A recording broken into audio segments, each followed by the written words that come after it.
রাজ্যে চলছে বিধানসভা ভোট। ইতিমধ্যে ভোট গ্রহণ প্রক্রিয়া হয়ে গিয়েছে। অপেক্ষা ফলাফলের। রাজ্যবাসীর বিশেষ নজর রয়েছে ভবানীপুর কেন্দ্রের দিকে, কারণ ওই কেন্দ্রে নির্বাচনী লড়াইতে মুখোমুখি হয়েছেন মমতা ব্যানার্জি ও শুভেন্দু অধিকারী। তাই ওই কেন্দ্রে কে জয়ী হবেন তা নিয়ে খুব স্বাভাবিকভাবেই মানুষের মধ্যে রয়েছে জল্পনা। আর এইসবের মাঝে এবার উঠে আসছে বড় খবর। সাসপেন্ড করা হলো কালীঘাট থানার ওসি গৌতম দাসকে। জানা গিয়েছে সোশ্যাল মিডিয়ায় আগ্নেয়াস্ত্র হাতে একটি ছবি পোস্ট করেন গৌতম দাস। এই ছবির ক্যাপশনে লেখা ছিল রেডি ফর নিউ অ্যাসাইনমেন্ট, যা বাংলায় অনুবাদ করলে দাঁড়ায় নতুন দায়িত্বের জন্য প্রস্তুত। এই ছবির প্রেক্ষিতেই দিল্লিতে মুখ্য নির্বাচন কমিশনারের দপ্তরে লিখিত অভিযোগ জানান তৃণমূল নেতা জয়প্রকাশ মজুমদার। চিঠিতে তিনি লেখেন, পশ্চিমবঙ্গের সাধারণ মানুষের পক্ষ থেকে আমি যথাযথ প্রতিকার এবং অবিলম্বে হস্তক্ষেপের জন্য আপনার কাছে এই গুরুতর অভিযোগটি পেশ করছি। 1 মে 2026 অর্থাৎ মে দিবসে গৌতম দাস, যিনি কলকাতার কালীঘাট থানার বর্তমান অফিসার ইনচার্জ, সোশ্যাল মিডিয়ায় পুলিশের ইউনিফর্ম পরে নিজের একটি ছবি পোস্ট করেছেন এবং সঙ্গে ট্যাগলাইন দিয়েছেন রেডি ফর নিউ অ্যাসাইনমেন্ট।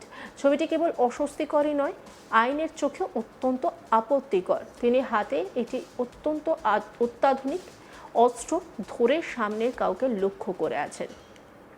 প্রথমত, আমাদের রাজ্যে কর্তব্যরত কোনো পুলিশ কর্মকর্তা ইউনিফর্ম পরা অবস্থায় নিজের ছবি তুলে সোশ্যাল মিডিয়ায় পোস্ট করতে পারেন না।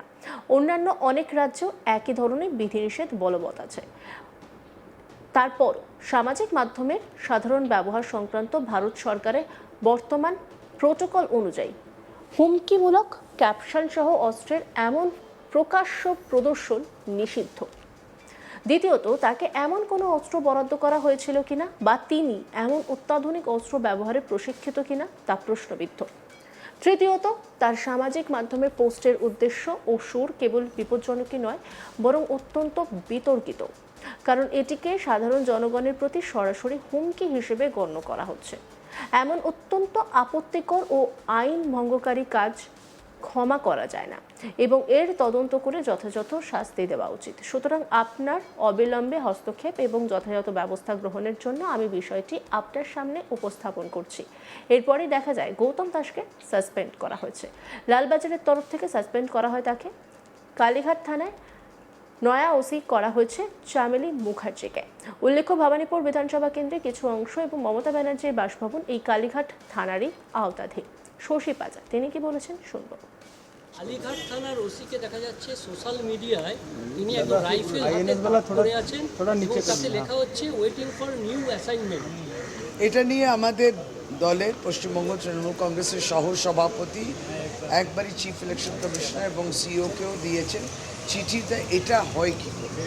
এটা নানান আইনগুলো কোট করে শ্রী জয়প্রকাশ মজুমদার ওই চিঠিটা লিখেছেন এবং দেখি তারা উত্তর দেবেন। এই নিয়ে একটি রিপোর্ট তুলে ধরেছেন আমার কলিগ, দেখাবো।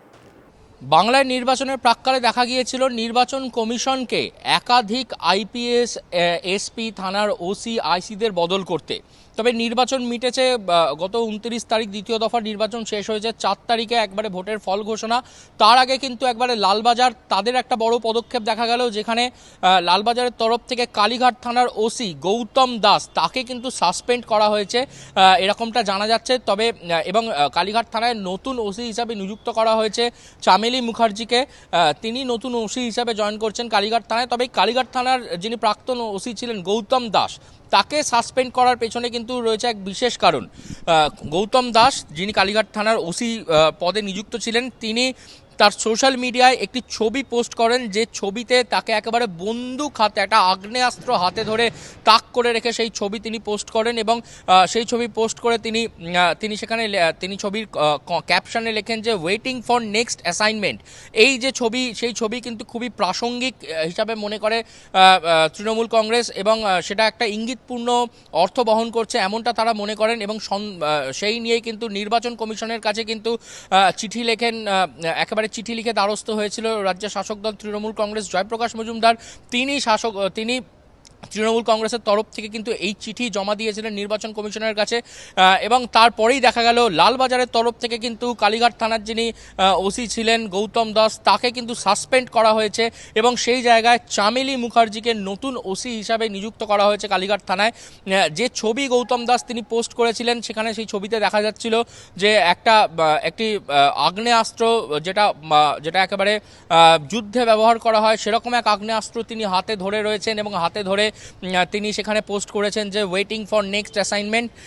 তিনি কিন্তু তার এই ছবি সেটাকে কিন্তু খুবই ইঙ্গিতপূর্ণ হিসাবে মনে করা হচ্ছিল এবং এই ধরনের ছবি একজন পুলিশ কর্তা তিনি পোস্ট করাতে, সেটা সমাজ মাধ্যম সোশ্যাল মিডিয়ায় এই ধরনের ছবি পোস্ট করাতে সাধারণ মানুষের মধ্যে একটা ভীতির সঞ্চার হতে পারে এমনটা কিন্তু খবর রয়েছে তৃণমূল সূত্রে।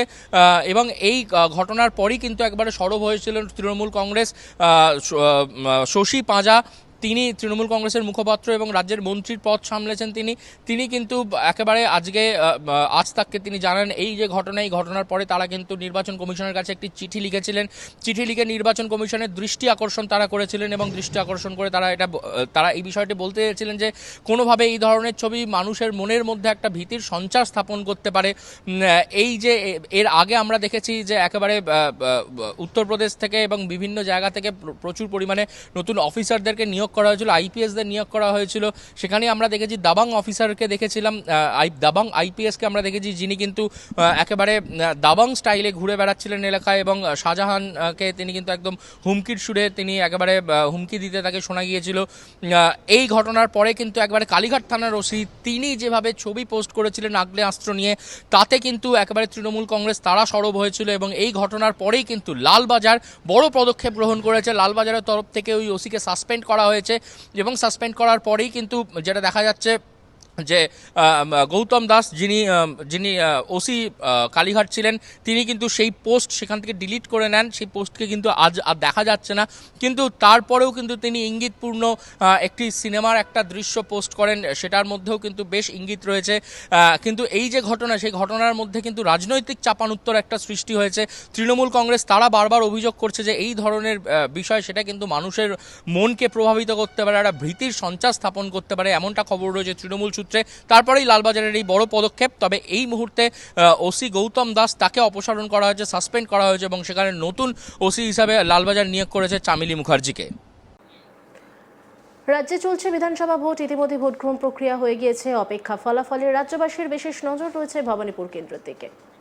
আর সেই কেন্দ্র নিয়েই এই মুহূর্তে, সেই কেন্দ্র না, কালীঘাট থানার ওসি গৌতম দাসকে নিয়ে এই মুহূর্তে জোর জল্পনা এবং চর্চার কেন্দ্রবিন্দুতে তিনি। জানা গিয়েছে সোশ্যাল মিডিয়ায় আগ্নেয়াস্ত্র হাতে একটি ছবি পোস্ট করেন গৌতম দাস। সেই ছবির ক্যাপশনে লেখা ছিল রেডি ফর নিউ অ্যাসাইনমেন্ট, যা বাংলার অনুবাদ করলে দাঁড়ায় নতুন দায়িত্বের জন্য প্রস্তুত। এই ছবির প্রেক্ষিতে দিল্লিতে মুখ্য নির্বাচন কমিশনারের দপ্তরে লিখিত অভিযোগ জানান তৃণমূল নেতা জয়প্রকাশ মজুমদার। চিঠিতে তিনি লেখেন, পশ্চিমবঙ্গের সাধারণ মানুষের পক্ষ থেকে আমি যথাযথ প্রতিকার এবং অবিলম্বে হস্তক্ষেপের জন্য আপনার কাছে এই গুরুতর অভিযোগটি পেশ করছি। 1 মে 2026 অর্থাৎ মে দিবসে গৌতম দাস, যিনি কলকাতার কালীঘাট থানার বর্তমান অফিসার ইনচার্জ, সোশ্যাল মিডিয়ায় পুলিশের ইউনিফর্ম পরা নিজের একটি ছবি পোস্ট করেছিলেন। আর তা নিয়েই এই মুহূর্তে জল্পনা এবং কল্পনা এবং তাকে এই মুহূর্তে সাসপেন্ডও করা হয়েছে। অন্যান্য খবরের আপডেটের জন্য অবশ্যই নজর রাখুন আজ তাক বাংলার ইউটিউব স্ট্রিমিংয়ে। লাইক, কমেন্ট, শেয়ার এবং সাবস্ক্রাইব করতে ভুলবেন না।